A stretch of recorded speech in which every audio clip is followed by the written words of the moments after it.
What's going on? This is Quamon Fowler coming to you of the Jazz Webshed YouTube channel.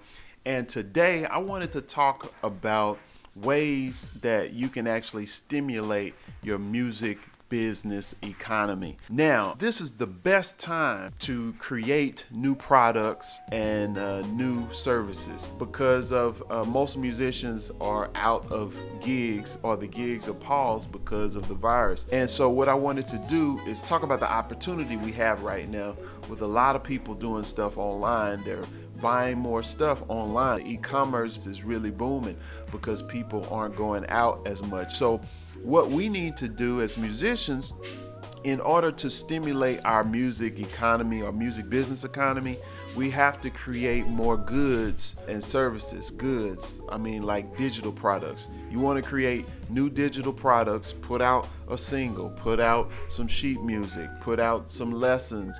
You have to think about other ways to continue to keep the money coming in while the gigs are on pause temporarily. And so if you think about that, when you offer new services as well, you're able to do things that you might have not had time to do because your schedule was so busy, because you had to go to gigs, you had to practice and rehearse for them, and then you had to travel to the gigs, and then after you finish the gig you had to travel back. A lot of that time, it eats up like six hours, or more in your day, just commuting back and forth from the gig and doing the gig. So you got to think about it. Now you got a big chunk of time, so now you can start working on finishing the music that you haven't finished. You can start working on writing the music that you haven't written.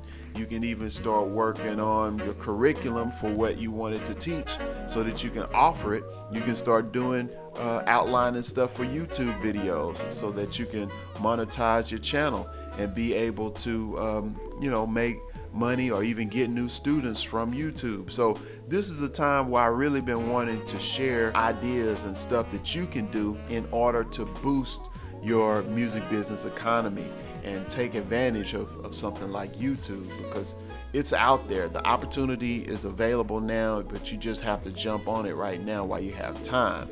Okay, so I've done some things to help you. I've been creating some content myself for you, and I just did a video on 7 ideas that you can use to make money when you're not gigging. You can check that video out right here. And if you haven't already, make sure you subscribe and like this video, give it a thumbs up, and leave me a comment and let me know what you think about this video and other ideas that you can start implementing in order to stimulate your music business economy. We'll see you in a little bit.